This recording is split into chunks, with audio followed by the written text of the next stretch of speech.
looking around to see if there was any presentation.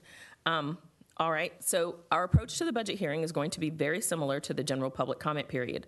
Attendees had an opportunity to sign up. We provided opportunities to sign up in person.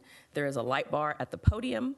When you have 1 minute left, the yellow light will go on. When your time has expired, the red light will go on, so you have a total of 3 minutes to speak. So we'll start with Blair Holloway. Welcome, Blair.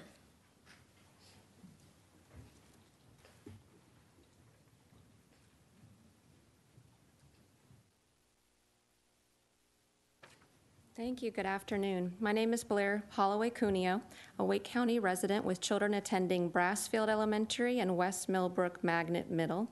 I'm actively involved in our school communities as the leader of the Spanish Club at Brassfield Elementary and the PTA DEI chair for both schools.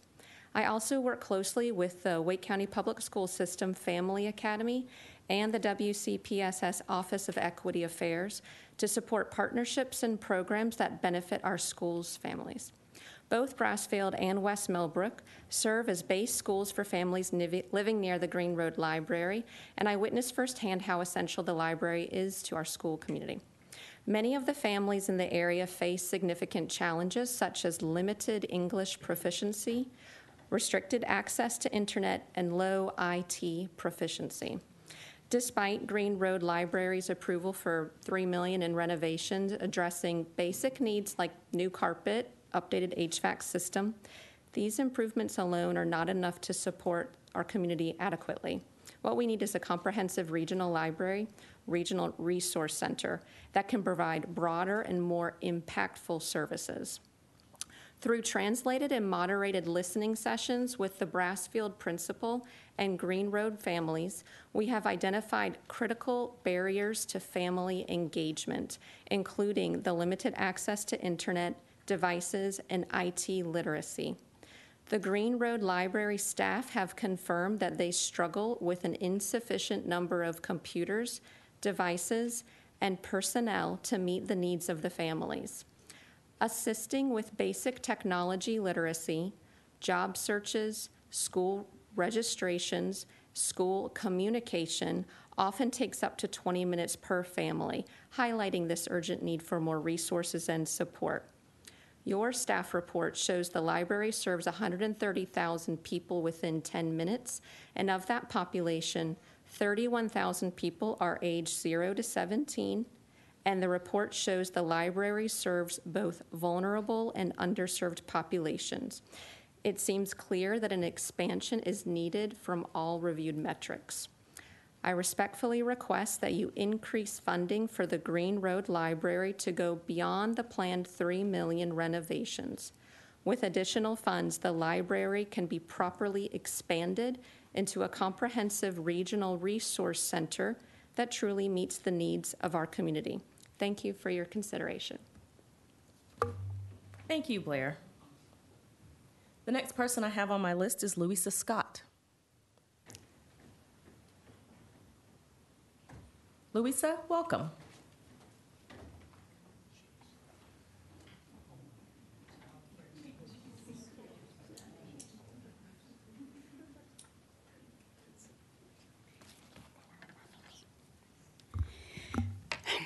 Where do you think you will be without the resources and education that you receive? Good evening, everyone. My name is Luisa Scott, and I'm a social worker that works with the Hispanic community in the area. Thank you for the opportunity to speak with you today about a cause that is not only close to my heart, but vital to the well-being of our community: the expansion of Green Level Library. Libraries are sanctuaries of knowledge, havens of learning, and centers of community engagement. As our community grows, so too do the demands on Green Road Library. It is imperative that we provide the necessary funds to expand our library to meet these increasing needs. Expanding our library is a direct investment in the future of our community. In today's fast-paced world, access to information and technology is not a luxury, but a necessity. An expanded library will offer enhanced digital resources updated technology and more comprehensive educational programs that can bridge the digital divide. This is especially crucial for our underserved populations who may not have the reliable internet access or modern technological tools at home.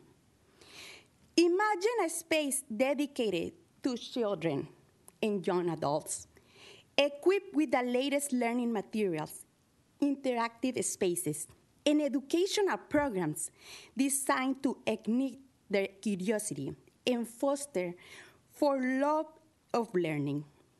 This could mean the difference between a child struggling in a school and one who excels because they had the support and resources they needed outside of classrooms.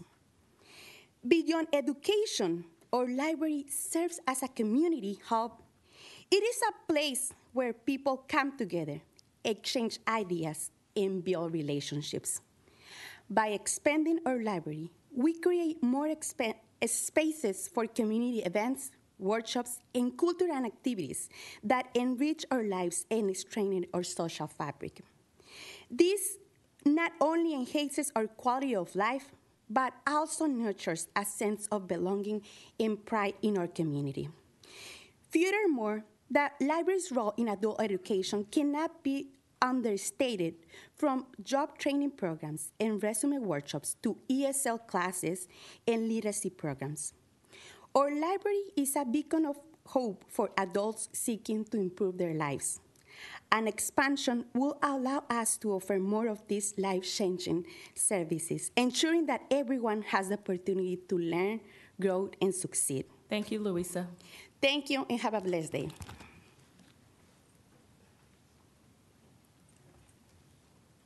The next name that I have on my list is Corinne Villalobos.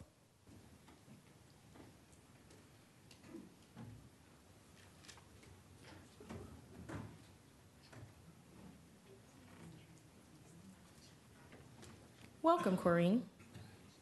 Thank you.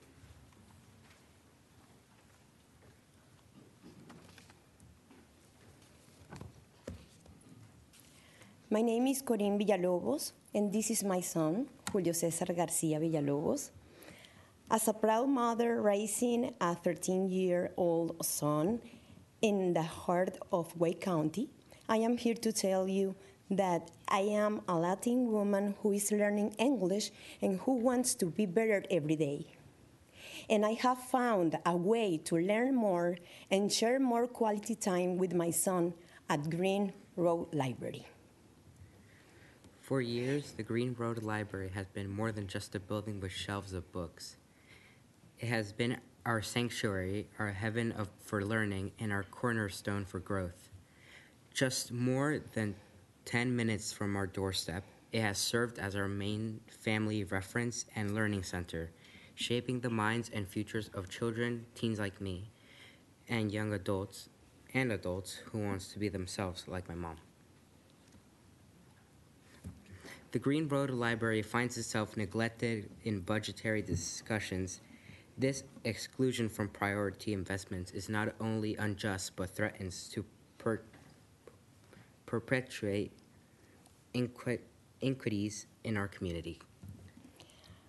I implore you to consider adding Green Road Library to the referendum-bound list of renovation and expansion.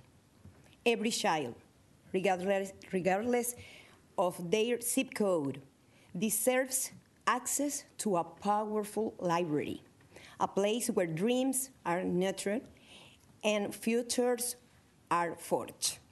The Green Road Library should not only be a beacon of knowledge for my family, but for all families in our area. Let us stand together to ensure that the Green Road Library receives the support it needs to continue serving as a catalyst for growth, learning, and opportunity in our community. Thank you. Thank you, Corinne. The next name on my list is Humberto Trejo.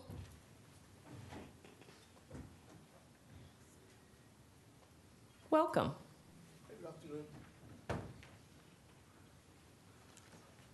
Okay, my name is Humberto Trejo. I'm working for El Centro Hispano. I'm working in Wake County, at education area. We're here because our request for the Green Road Library add to the referendum bonds list, renovation and expansion. The library was built to the regional library. It serves a whole population, Latino and African American people. I shared you the experience last May 16. We have an event, I'm attending an event in May 16 with the library, with the Wake County Public School. This time coming 195 people, but 60% of the people is outside because the building is too small. We need to expand the buildings because we have a lot of families around the library. We have you walk in 3 minutes around the library, we have 3 complex apartments. We have a lot of low-income community. We need the library expanded, make it bigger, make it spaces for these families. Please consider that one for the budget because we need the families got a dream. The education is important for the child. Make a big dreams. Thank you. Thank you. The next name on my list is Denzel Burnside.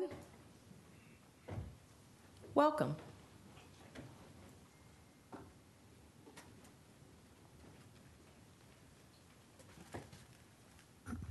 I think I'm taller than the microphone.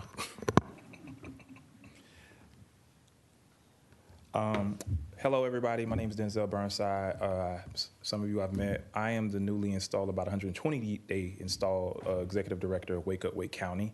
Partially, I haven't had a chance to meet with any of you, but today I saw some items on the budget that were of interest to us. As you know, Wake Up Wake County has been an 18-year organization. My predecessors have come before many of you before to speak on smart growth, equity, housing, transportation, clean environment. I have been living in the county, staying inside Raleigh, actually about 15 minutes away from here in walking distance. But there are many who stay here who don't have the opportunity to have those things. And so over this time period of me kind of learning more and more, speaking in Apex, speaking in Raleigh, speaking in Rollesville, speaking in Wendell, I've started to notice a kind of collective locality trend around affordability that I would like and hope that we get behind a little bit more. We want to be a partner. We want to be a resource. We want to help you with your strategic plan. We want to get down into the mud with you in this. And I don't want to just say these things because I know posts come and they throw a bunch of stuff at you and they don't say they want to help. But I really, really want to extend to every last one of you that we are here. We are the space where the urban planners, the architects, the engineers, the land folks generally come to be able to work out their skill sets and be a tool and resource. I just recently read your strategic plan around 24 talking goals that you're going after, and it speaks about community wellness. Well, everything starts at housing, and we know this is important. We talk about 51 people a day moving into this county, but I'm concerned that we need more support around financing. And so we just want to let you know that we're already in, we're here, we're available, we're a tool, we're a resource, but we need a deeper commitment to this problem. Last closing, I just got back from out of town, and I was in my hometown of Miami, Florida.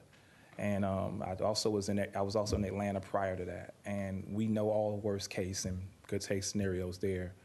I am afraid and concerned that if we don't begin to get very, very serious about our business here, we could be looking at some of the most exacerbated housing crisis issues with underserved and unhoused communities that we don't even talk about. So I'll leave you with that. I thank you all for your time, and I appreciate you for allowing me to speak. Have a good one. Thank you, Denzel. The next name on my list is Rocio Anderson. Welcome.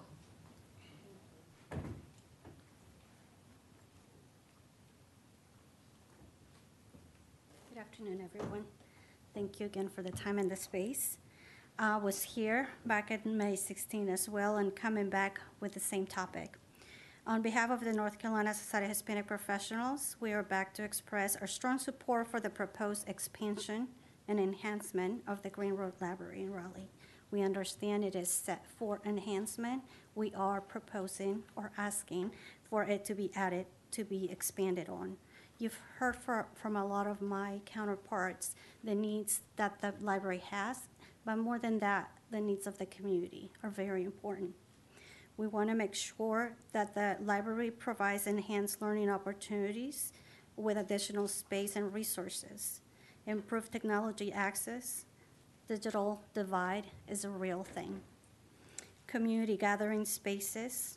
As you heard, the space is very small as it is, and even when we want to bring in our programs to support the community, there's not enough space for us to do it. We want to make sure that the programming that the library offers is tailored to everyone. That's where equity starts. Sustainability design and expansion project, an excellent opportunity to incorporate sustainable design practices, such as energy efficient lighting, heating, cooling systems, as well as the environmental friendly building materials. This not only reduces the library's carbon footprint, but also serves as a model for the community.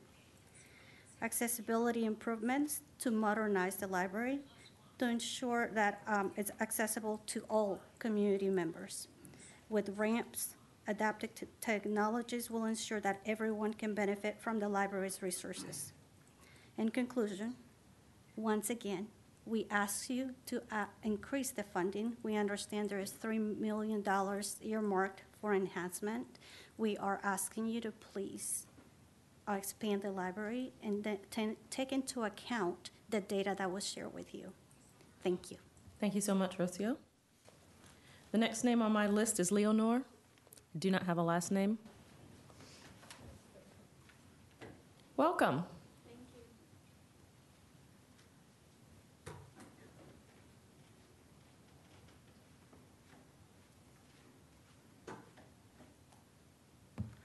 Hi, thanks for the opportunity to talk. I signed my name by mistake, but I'm glad I did.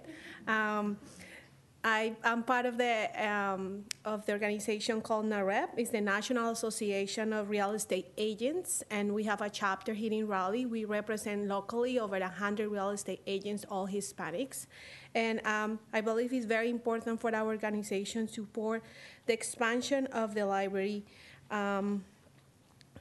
We want to express our strong support for this additional funding for the renovations of Green Road Library. The library holds significant importance for our Hispanic community, serving as a valuable resource for individuals seeking employment, education, and training and opportunities. I'm a business owner myself. I have 3 children, all born here in Raleigh, and the library has been a very important part of our growth here in the community. But sometimes it's very sad. I live in Wake Forest, and my kids identify the library as the poor library, and they don't want to go sometimes. And I don't want my kids continue saying that. So we believe it's very important to have equally access to libraries, and that the kids feel that every library in the county is the same. That's why, for me, as a mother, it's a very important issue that in your hands is the expansion of this important resource for our community. I also want to mention that we've been circulating a petition and reach out. We started last week, and we have over 100 signatures so far. We'll be submitting this submission when we reach 1,000. That's our goal in the next couple days. Thank you. Thank you. The next person on my list is Soren Peterson.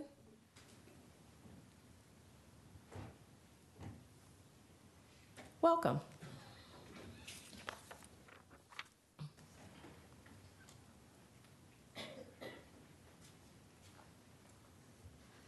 Hello, Commissioners. My name is Soren Pedersen.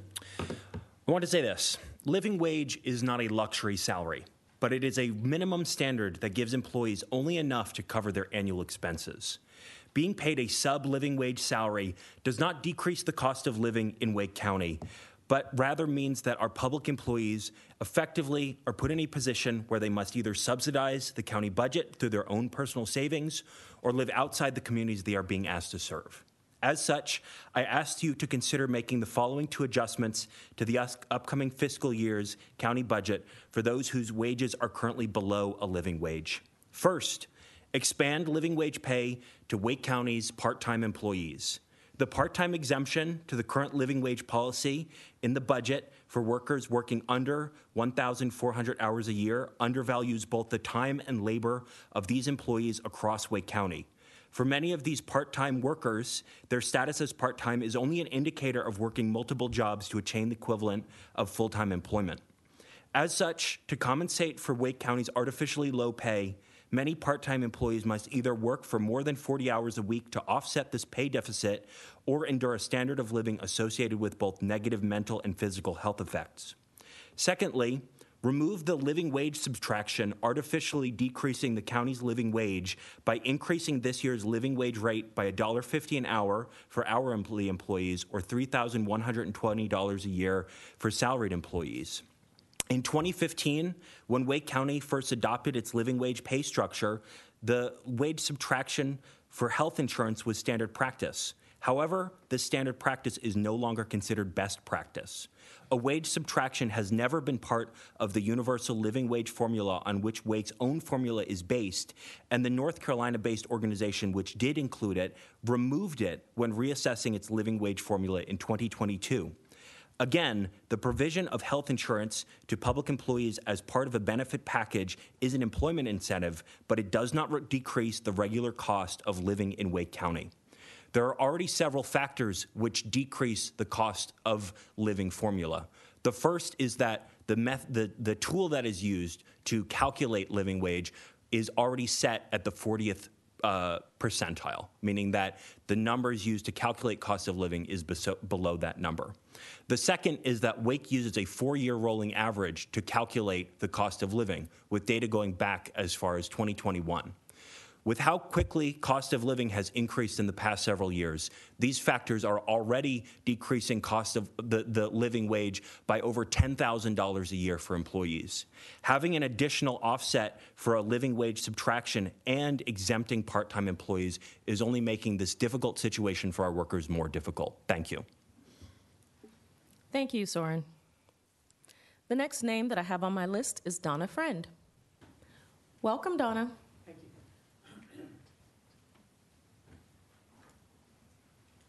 Chair Thomas, Commissioners, thank you so much for giving me the opportunity to speak to you this afternoon. The reason I'm here is I'm a resident of Holly Springs. I've been here for 8 years, and I believe in our education system. And the Wake County school system needs help. We need to pay our teachers a living wage. We are seeing more and more teachers struggling at the level that they're at, with the pay scale that they're at, and I believe that this is our investment in the future. I'm 65 years old. I've never had a kid in school, but I will never vote down a school budget. Please fully fund the ask from the Wake County Public School System.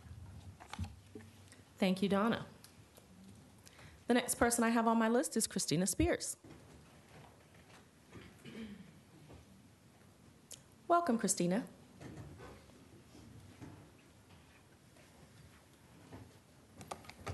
Good afternoon, Chair Thomas, Commissioners, and Manager Ellis. I'm Christina Spears, Raleigh resident, special education teacher, and currently serving as the Wake NCAE president. Wake NCAE has spent the last week or longer organizing public school workers to go to WCPSS school board meetings to demand their needs be included in the final request that is with you now, that awaits your vote next week. Every worker in Wake County, both county staff and WCPSS staff, deserve a living wage. In his presentation a couple weeks ago, Manager Ellis emphasized an investment in employees, specifically public service workers, which we're all about, including increasing hourly wages to $21.78 with adjustments for compression and pay to recruit and retain frontline staff. In their budget request, WCPSS board prioritized increasing employee compensation, adjusting for compression for the same reason, to recruit and retain high-quality professional staff for our students in our schools. It's disappointing that Wake County employees are not included in that investment as frontline staff, with over a $14 million gap in the manager's proposal and the final request from the school board. Public school workers will not receive increased hourly wages if you don't fully fund that request. We're starting our workers at $17.75 an hour, which is significantly less than county workers, which is also less than was previously outlined by the multi-year plan that both boards worked on together. Further, with Manager Ellis's proposal, the county continues to make investment in human resources like behavioral health, environments for future generations, which we're here for too. All are necessary investments. However, there's a bit of tension there when this budget is short of a full investment in K-12 public schools. Fully funding the WCPSS budget request provides these exceptional human resources by maintaining important counselor, social worker, psychologist positions, maintaining building subs and behavioral health supports previously funded by federal dollars that our board did a great job of trying to move to local funds. The people who educate our students each day should be paid livable, comparable wages to those of county workers, and we can't get there if the current request isn't funded. Our students deserve appropriate behavioral health supports they may only access at their school building. I'm here to urge you to consider an investment in our public schools as an additional investment in public services here in our Wake County community. Thank you. Thank you, Christina. The next name on my list is Jalen Miller. Welcome.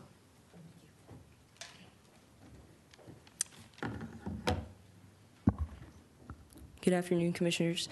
My name is Jalen Miller. I'm a resident of Raleigh, North Carolina, and I'm here on behalf of the Raleigh Heart Coalition to advocate that you all support the City of Raleigh and its implementation of an alternative response program, specifically its community response teams. First, I want to start by dispelling the notion that this is a Raleigh problem. In 2022, Wake County recorded a 40% increase in mental health care in the emergency departments of Wake County hospitals. 65% of Wake County prisoners have a mental illness. Wake County Detention Center is currently considered the state's largest mental health care facility. 37% of those individuals, only about 37% of those individuals are receiving treatment while they're in that detention center. So this is not just a Raleigh problem, it's a Wake County problem. With that being said, how does an alternative response program address these issues? Well, Stanford has done many studies on these programs, and individuals who come into contact with community response teams as opposed to police are 85% less likely to receive hospitalization. This is a very effective way to reduce hospitalizations. It's also a very effective way to reduce the jail population with prisoners with mental illness. Raleigh is the largest city in Wake County, and unfortunately our city has already taken measures to implement this program. They've done significant community engagement, surveying almost 1,500 residents in Raleigh, and doing over 45 hours of engagement. 92% of residents who participated in the survey were supportive of community response teams. 94% were supportive of crisis call diversion. The City of Raleigh is already committed, and the City Manager's Office is already committed to implementing crisis call diversion and care navigation, but they cannot implement community response teams without the help of the county. And so I'm here today to encourage you to support the City of Raleigh and its implementation of community response teams specifically, and to do so by providing the staff and transportation needs and other resources that they need to make this a reality. The residents of Raleigh have fought for this alternative response program for years, and we are very, very close to realizing what many residents support, as evidenced by the survey, and we cannot do it without county commissioners' help. So please, we ask that you include in your budget the necessary resources to support the implementation of community response teams in Raleigh. Thank you. Thank you. The next name that I have on my list is Teresa Jones. Welcome, Teresa.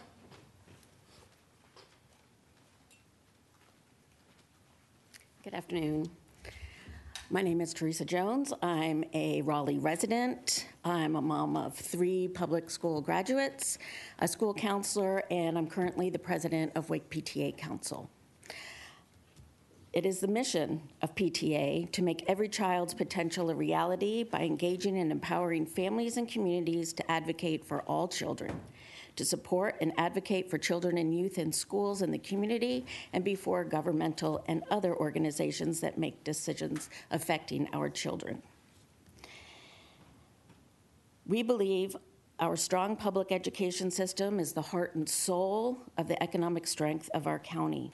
And we understand that the state has failed to fulfill its constitutional obligation to fully fund the public education system, choosing instead to invest in private school vouchers with little to no income limit nor oversight, and in charter schools with minimal regulation.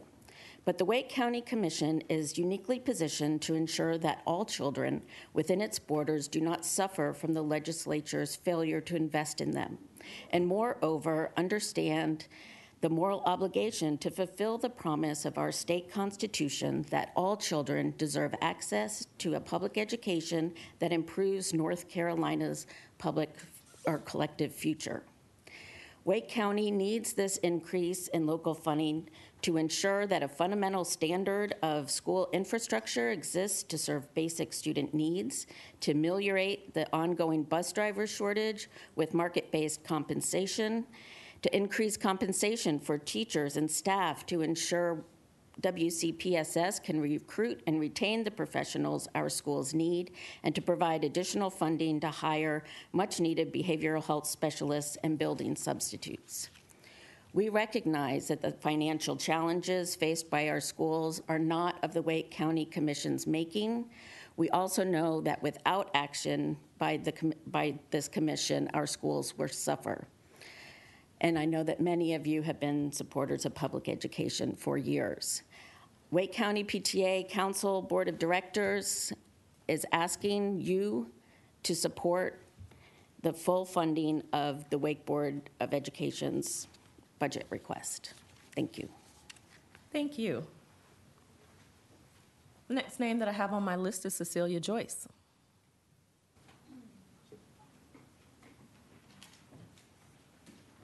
Okay. Leanne Hammerbacher. Welcome, Leanne.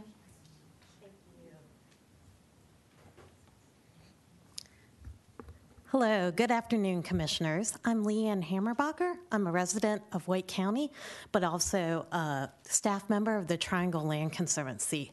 I wanted to thank you today for your support of farmland protection in Wake County.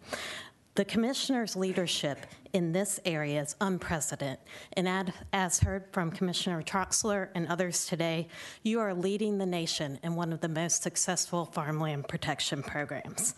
This investment comes at a critical time as the county is actually ranked 32nd in the nation for predicted farmland loss in the entire country. Farming is still very alive and active in Wake County. According to the last census, we still have about 664 farms and 60,000 acres in farmland in the county. 94% of these farms are family-run and owned.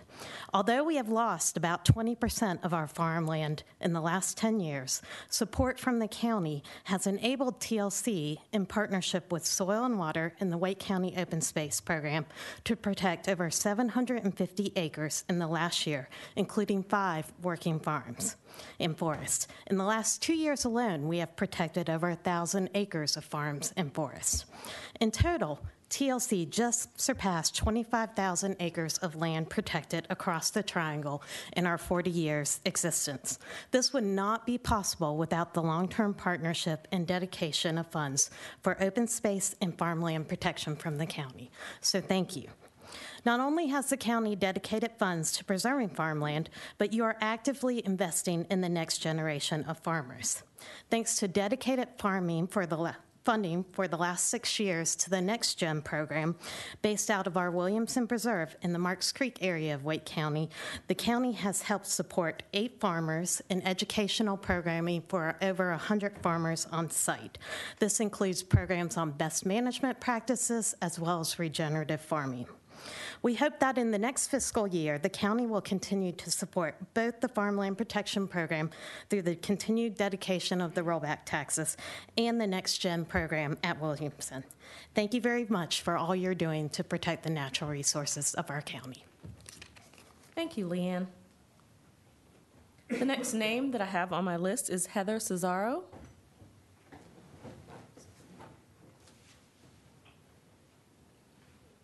Welcome, Heather. Good afternoon. I wanted to echo my colleagues' gratitude for the county's support of not only farmland protection, but the growing next generation of farmers in Wake County.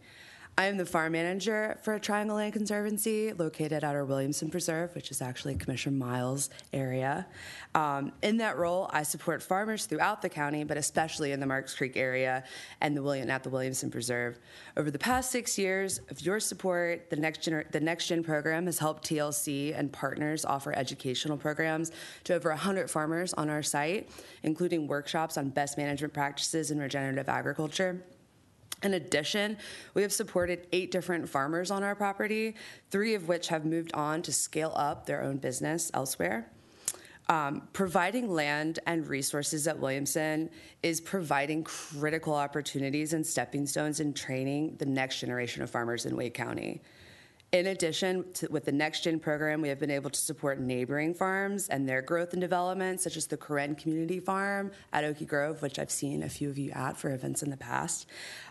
We are in the process of bringing 2 farmers currently onto the site, and with the county's support of this program, it enables us to provide resources such as shared tractors, equipment, and other critical infrastructure like wells and fencing for our farmers, including seeds and cover crops, things to make the soil healthier. With your support, has enabled TLC and our farmers to leverage funds at a 3-to-1 ratio. Again, I wanted to thank you for your support of farmland preservation and the Next Gen Farm program, and hope you will continue support both of these programs in next year's budget. Thank you. Thank you, Heather.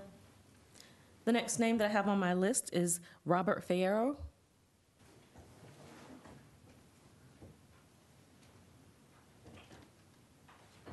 Welcome, Robert.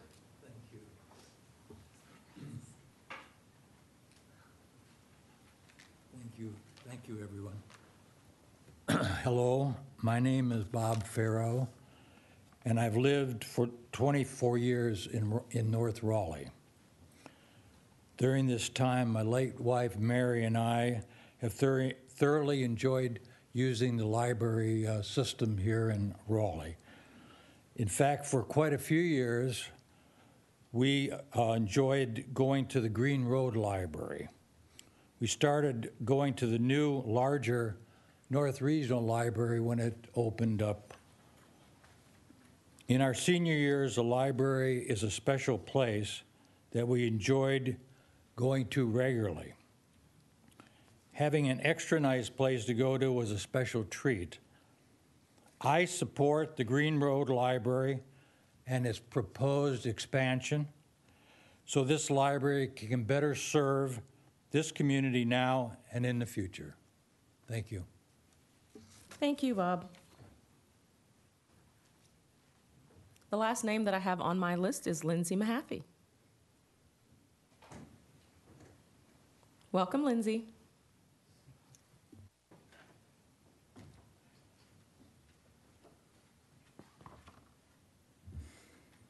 Chair Thomas, Vice Chair Evans, esteemed commissioners, and Manager Ellis.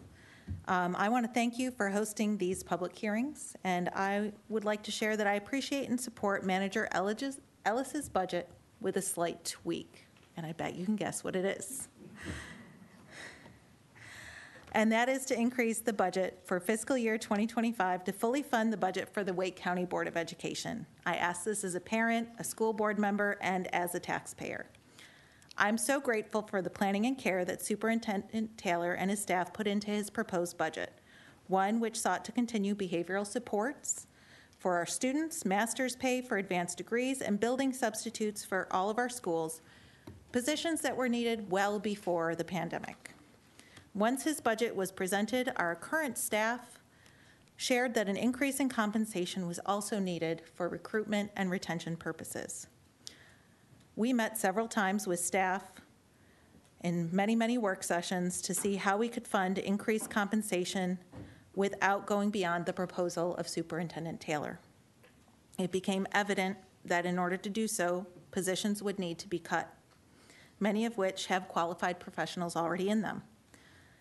It was then the board made the difficult decision to increase the local ask to allow for those positions to remain filled and increase staff compensation to $17.75 an hour, with a 4% local supplement increase.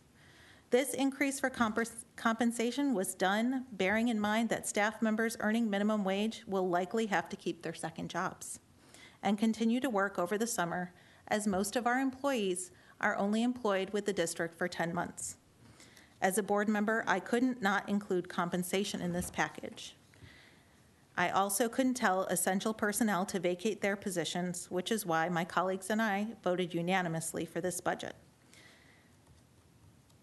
This was not an easy budget to craft, and I understand that you have a responsibility to our taxpayers, and please know that that was kept at top of mind as this budget was developed. We are fully aware that the responsibility for the operational budget of our schools lies at the feet of our state legislature. I know that this Board of Commissioners has stood in the gap for the betterment of our schools time and again, and for that, I am grateful. Again, I support Manager Ellis's budget and request that it be increased in order to fully fund our students and those that care for our students in the Wake County Public School System. Thank you. Thank you, Lindsay. Those are all the names that I have on my list. Is there anyone else in this room that would like to speak to this issue, address this board on this issue? Yes, ma'am. Yes, hi, I'm Maggie Fife. I did sign up. I don't know if it was too late for it to come through. Tell me your name again. Maggie Fife. Okay, very good. And Thank you. Welcome. Yes, thank you. I live in downtown Raleigh, and I'm the mom of 2 children in WCPSS. They've gone to Conn Elementary, Ligon Middle School, and now I have a rising freshman and a rising junior at Enloe. And I also really appreciate the work that you all do to keep our schools funded. I appreciate how hard it is for counties to continue to fill the gap when our legislature won't adequately fund our schools. But I still feel that more needs to be done and that we need to fully fund the requested increase at $63 million. In my experience, just as a parent, teacher turnover has been pretty much a constant of our experience at WCPSS. This has really been an issue, particularly in the math classroom, which I find kind of alarming. My students have routinely had teachers leave in the middle of the year, had teachers come in who weren't prepared for the curriculum. The list kind of goes on. And I've also seen a lot of teachers just leave the profession, going into lower level medical field work because they get a better salary. Both of my parents were lifelong public educators, and I'm very proud of that fact. I can tell you that better salaries would help with retention, and anything we can do to make that happen would be a positive for the many, many talented students that we have in Wake County Public Schools. I've also gotten to be friends with a custodian at one of our local schools, and he is constantly on the edge of being evicted from his one-bedroom apartment because he does not make enough money as a Wake County employee to keep his housing. Our neighbors rally around to help him. He does extra lawn work. He goes to food banks, and that's how he gets by. And really, this is just not acceptable in a county like Wake County. As long as the legislature fails to live up to its responsibility, I'm afraid the county is going to have to continue to. And I thank you for considering fully funding the $63 million request for Wake County Public Schools. Thank you, Maggie. All right. Those are all the names on my list, and everyone in this room who's expressed a desire to speak to this issue. I will close the public hearing. We will move on to the manager's report. We have 2 items again this week. We'll begin with Manager Ellis, who's going to remind us about an exciting event coming up this June.